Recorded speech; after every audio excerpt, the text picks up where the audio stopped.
back to pre-pandemic protocols. We've returned to pre-pandemic protocols as of March 7th. All activities that were previously approved prior to the pandemic are being re-implemented. Please check with your student's school if you have specific questions. But we're excited to re-engage with our families and community members in person.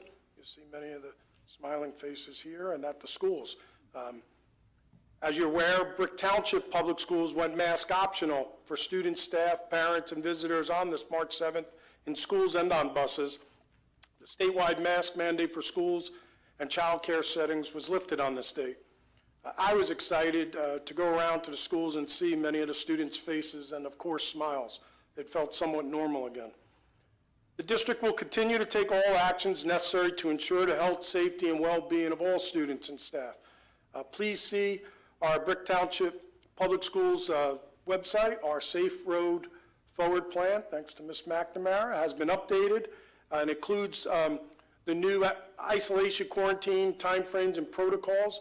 We are not doing the close contact tracing or isolation quarantine for in-school contacts. That's on slides 16 or 17, or 16 and 17 on the website.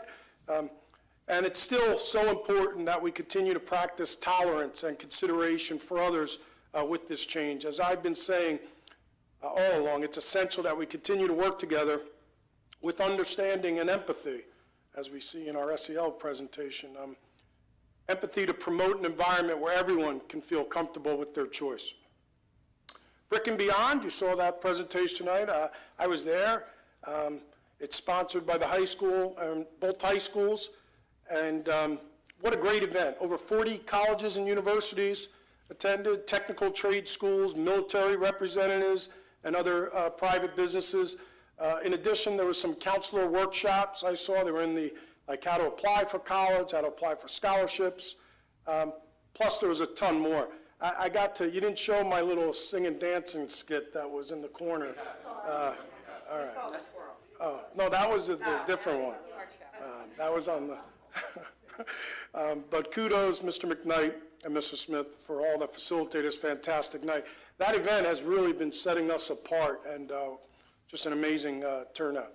Our District Arts Festival, I did joke this annual event was the first week I was on the job 2 years ago, the last time I was in person. I might want to say the third day Ms. McNamara took me around. I don't want to say that was a, whatever they call that, they used to call it. No, it was not.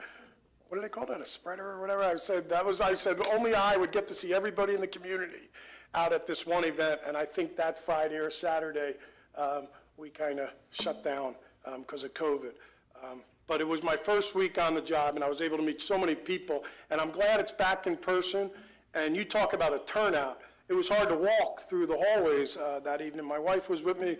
We walked through. We saw many of the activities going on. Got to take a picture with Belle from Beauty and the Beast. I want to make sure I was right there.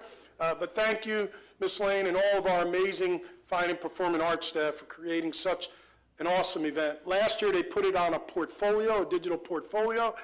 In person is way better, so I'm glad it's in person, and I hope to see this for a long time coming. Wrestling, as we heard a little bit earlier, very apropos that March is Women's History Month, as we can announce that Brick Township High School had only its second state finalist in history and our first female wrestler. So congratulations to Jade. Yep. Congratulations to Jade Herda for placing second in the state for girls wrestling. Truly an amazing accomplishment, and you made Brick proud. In addition, Brick Memorial Wrestling was the most successful public school in the state last weekend with 2 state championships. Evan Talmadge was the second Brick Memorial High School wrestler in school history, turned back-to-back state titles, winning at 120 pounds, and freshman Harvey Luddington won the 175-pound championship. Senior Anthony Santinello made his 3rd consecutive state finals appearance, winning a state title his junior year. Also last week, congratulations to Victoria Hiotis of Veterans Memorial Middle School and Aiden Rella of Lake Riviera Middle School, as they were our representatives for the Ocean County School Boards Association 8th grade dialogue. If you ever seen, they used to be in person, they've been online and on video. 2 8th grade students represent our district and actually speak to school board representatives about what's going on with their age group in their school district, in their town. And I got to say, these 2 students represented our district so well, very, very eloquent. So kudos to them as well. Last Friday was the first time I was able to attend the Heroes Awards in person as well since I've been here. I want to say what a great program this is. They recognize our community heroes.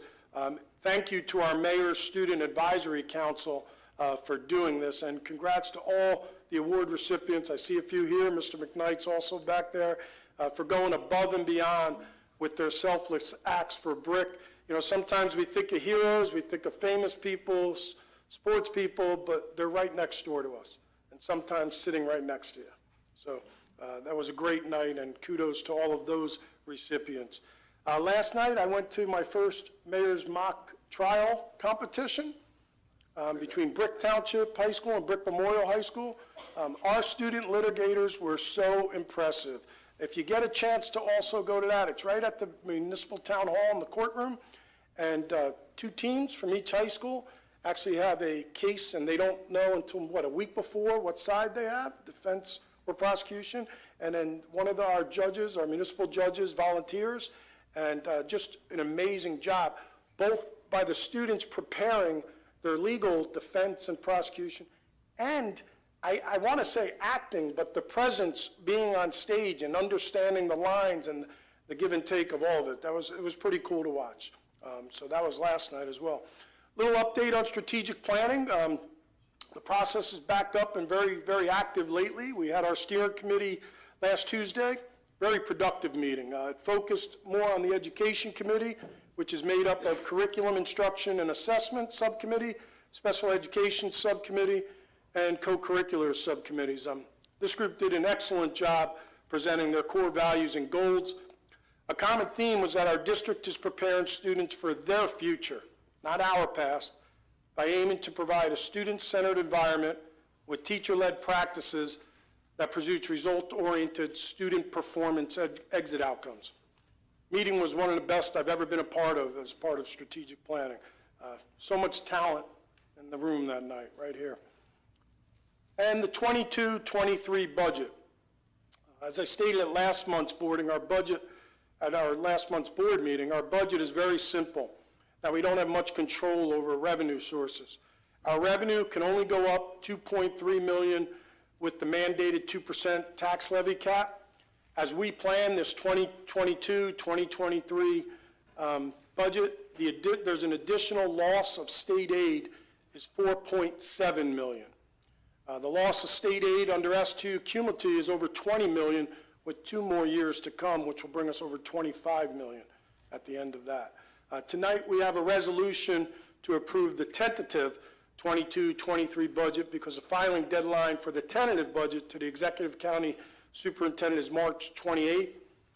Our 2022-2023 operating budget had to decrease 3%, and the net tax levy increase is only 0.8% due to the decrease in debt service. The public hearing on the 22-23 budget with its adoption is scheduled for April 28th, and the user-friendly budget should be posted to the district website shortly thereafter. The final deadline for adoption of the 22-23 budget is May 14th. With so much of our lives being online and remote lately, and without in-person, face-to-face interaction, I think we've all had to relearn how to conduct ourselves socially and in person in public places. I believe this is a character trait that we must bring back. We saw during this pandemic, returning to school, how students needed to acclimate on how to act, relearn appropriate language usage with tone as well as demeanor and body language. We all know that the way we speak and act with social media and text chats is not the same as the way we should speak to one another in public, face-to-face conversation. A friendly reminder, please do not rely on social media for district information. Often it's misinformation. You do not want to get your information this way, nor do you want to contribute to false information or incite misunderstandings. please, and I've said this over and over again, please contact your student's teacher or building principal directly with regards to your child and refrain from biasing any of the processes we have or the protocols we have in place. We really strive to have an organizational structure that is building-based with principal oversight. It's a building, whole school, team-based model that is principal-led, and I see many of our principals in the back there. We have constantly communicated this chain of command for parents, and it has helped tremendously in most cases in remediating any concern. Also, much of the information requested is readily available on our website as well. And of course, if not, please let me know. We get that updated very, very quickly right here. During this pandemic, our society at times has been polarized, and this often led to school districts finding themselves mired in conflict, and not of their own making, I might add. In facing these challenges, we need to find balance.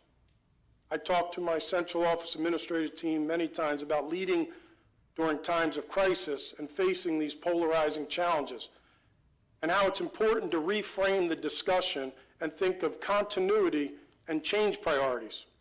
There's always things in a current system that you want to make a priority to continue, and there are important new initiatives we may want to make a priority to add.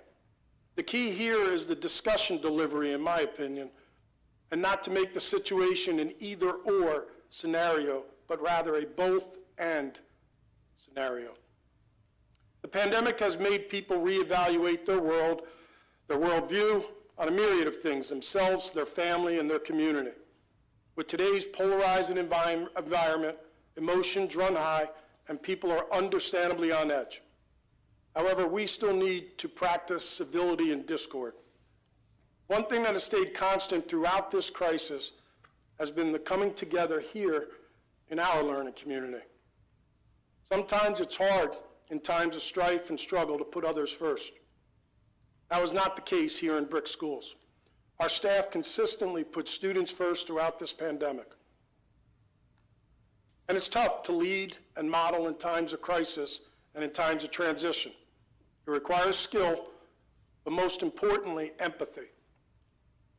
Our community, though disagreeing at times, understood and empathized with others the majority of times. Regardless of opinion, we continue to have civility and discourse and model productive, albeit opposing dialogue.